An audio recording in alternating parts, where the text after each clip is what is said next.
খাবার তালিকায় যদি এই ধরনের মজার রান্নাগুলো থাকে তো আর কিছুই লাগে না। আমার তো খুবই পছন্দ। আসসালামু আলাইকুম, বিউটি লাইফস্টাইল থেকে সবাইকে স্বাগত জানাচ্ছি।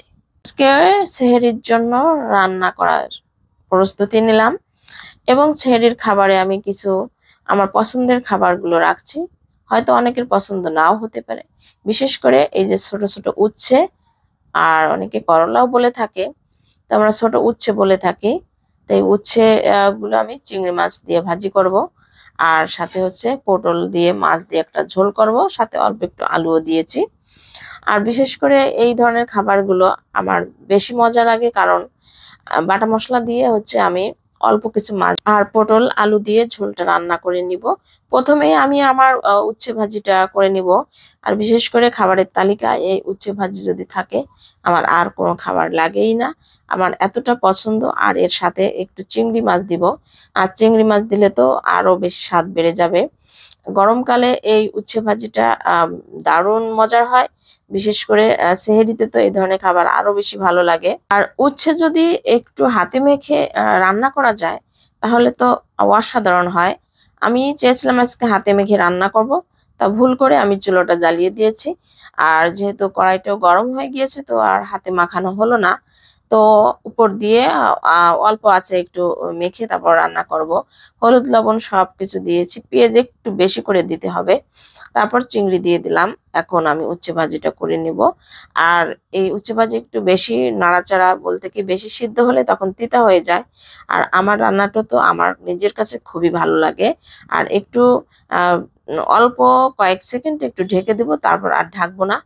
আর এভাবে যদি রান্না করা হয় তাহলে উচ্ছে ভাজিটা একটু সবুজ কালার থাকে, আর কালার চেঞ্জ হয়ে গেলে তিতা হয়ে যায়, খেতেও ভালো লাগে না। আর উচ্ছে ভাজিটার হচ্ছে গোপন ট্রিক্স হচ্ছে যদি একটু কালার চেঞ্জ হবে তাহলে তিতা লাগবে, আর একটু বেশি নাড়াচাড়া করলে আর বেশি ঢেকে রাখলে হচ্ছে সবুজ কালারটা থাকবে না।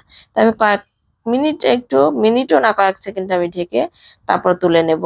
আর হাই হিটে উচ্ছে ভাজিটা করলে দারুণ মজার হয়। তো কিছুক্ষণ ঢেকে নেওয়ার পর আমি আবার ঢাকনাটা তুলে নিব। আর সাথে একটু পানিও দিয়েছিলাম উচ্ছে ভাজির মধ্যে। আর পানি দিলে হয় কি আরো বেশি মজার হয়, যেহেতু চিংড়ি আছে ভিতরে। আর রান্নাটা তো এই মাছের যে একটু পানি দেওয়ার কারণে মাছের ঘ্রাণটাও অন্যরকম বের হয়ে আসে। তো আর কিছুক্ষণ একটু নাড়াচাড়া করে তারপর আমি নামিয়ে নেব। আমি রান্না শেখাতে আসিনি, আমি যেভাবে রান্না করি সেটাই আপনাদের সঙ্গে শেয়ার করছি। আমার থেকে হয়তো অনেকে আরো সুন্দরভাবে রান্না করতে জানেন এবং রান্না করতে পারেন। তারপর তো ফাইনালি আমার উচ্ছে ভাজিটা হয়েও গিয়েছে, আমি এখন নামিয়ে নেব। ভিডিওতে বিশেষ করে যারা ফেসবুকে যারা ভিডিও আপলোড করেন, অনেকে আছে ভিডিও না দেখে এবং উপর দিকে টান মেরে চলে যায়, এবং যদি ভালো না লাগে স্কিপ করে চলে যাবেন, কিন্তু ভিডিও ধাক্কা মেরে উপর দিকে চলে যাবেন না। তাতে হবে কি আপনার আমার দুজনেরই পেজের ক্ষতি হবে। আর আমি তো প্রতিটা ভিডিও সামনে আসলেই আমি কমেন্ট করি, আর ভিডিও ধাক্কা মেরেও উপর দিকে আমি চলে যাই না। আর আপনি দেখবেন আমার ভিডিও, আমি দেখবো আপনার ভিডিও। এভাবেই হচ্ছে দুজন দুজনের ভিডিও যদি আমরা দেখতে থাকি তাহলে আমাদের ভিডিওতে রিচ এনগেজমেন্ট দুটোই ভালো থাকবে। এই প্ল্যাটফর্মে কাজ করতে গেলে হিংসে বিদ্বেষ ভুলে গিয়ে একে অপরের হাত ধরে এগিয়ে যেতে হবে, তা না হলে হিংসা বিদ্বেষ করে কেউ সামনের দিকে এগোতে আজ পর্যন্ত পারেনি। আর এই তো আমি কথা বলতে বলতে আমি মাছ ভাজি বসে দিয়েছি।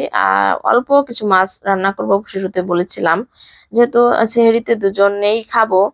আর এখানে কিছু বাটা মরিচ, পেঁয়াজ রসুন সবকিছু দিয়ে সুন্দর করে কষিয়ে নিচ্ছি। আর কষানো শেষে সামান্য একটু পানি দেব, তারপর আলুগুলো কষিয়ে নেব। আর আলু কষানোর শেষের দিকে পটলগুলো দিয়েও কষিয়ে নেব। আর একটু বাটা মরিচ তারপরে বেটে নেওয়া সব মশলা দিয়ে যদি এইভাবে ঝোল রান্না করা হয় না, তো খেতে দারুণ মজার হয়। আমার কাছে তো খুবই পছন্দের ছিল আজকের রান্নাটা। আর এদিক দিয়ে আমি অন্য পেজের জন্য ভিডিও করছিলাম, তো সেটা আর কি ভিডিওর মাঝে একটু দেখাও গেল। বিশেষ করে আমি আলাদা পেজের জন্য আলাদা মোবাইল দিয়ে ভিডিও করি, এবং দুই পেজের জন্য আলাদা আলাদা করে আমি মোবাইল দিয়ে আলাদা করে ভিডিও করে নেই। আর পেজ দুইটা চালাতে হলে আলাদাভাবে ভিডিও করে নিতে হবে। প্রিয় দর্শক, আমার ভিডিও দেখার জন্য অনেক ধন্যবাদ। আর যদি আমার ভিডিওর কোনো অংশ ভালো লেগে থাকে ছোট্ট একটা লাইক কমেন্ট করে যাবেন। সবাই ভালো থাকবেন। আল্লাহ হাফেজ।